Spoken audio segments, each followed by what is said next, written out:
शारिक का कुछ पता नहीं चल रहा। उसके घर वालों को भी उसकी कोई खबर नहीं कि वो कहाँ है इस वक्त।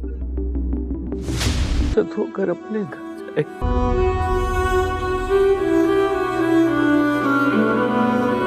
हमारी इज्जत तुम्हारे हाथ में है।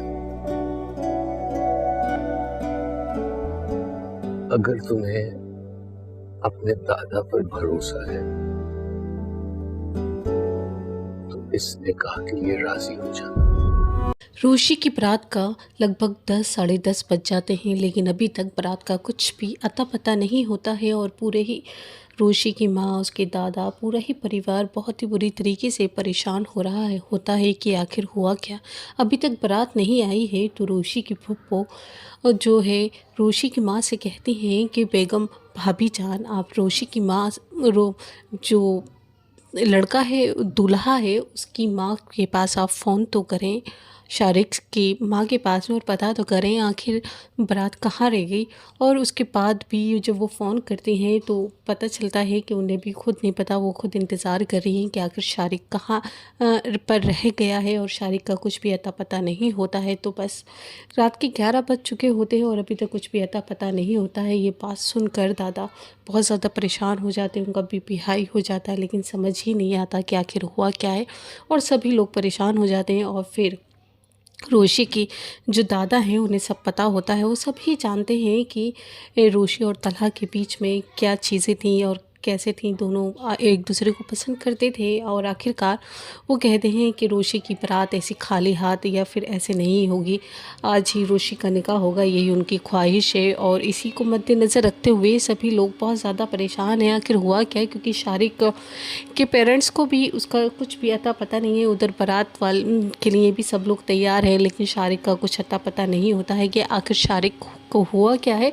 तो फिर रोशी के पिता और दादा उसको फोर्स करते हैं कि बेटा अब इज़्ज़त तुम्हारे हाथों में है, अगर तुम चाहो तो इस इज़्ज़त की रखवाली कर लो, ना चाहो तो मत करो, ये सब कुछ तुम्हारे हाथ में है।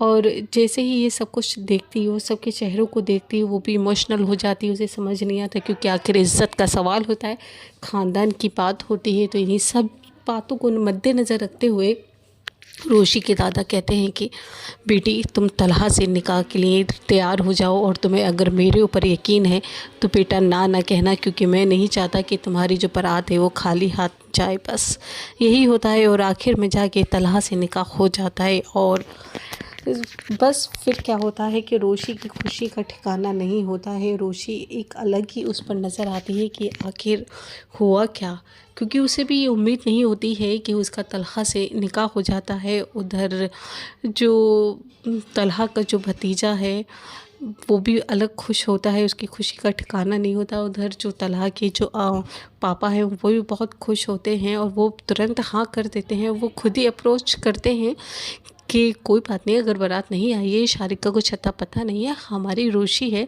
तो तलहा से मैं तैयार हूँ, तलहा से निकाह के लिए मुझे कोई उसकी ज़रूरत नहीं है, आप तलहा को जानते ही हैं, तो क्यों ना हम तलहा और रोशी का निकाह कर दें। बस यही सब कुछ होता है और उन दोनों का निकाह हो जाता है। और फिर रुखसती की बात आती है तो सब हैरान और हो जाते हैं, सरप्राइज़ हो जाता है। आखिरकार रोशी की बात है, क्योंकि रोशी खुद ही अलग हटके है सबसे। तो अब अगले एपिसोड में हम आपको बताएंगे अगली कहानी, तो देखते रहिए।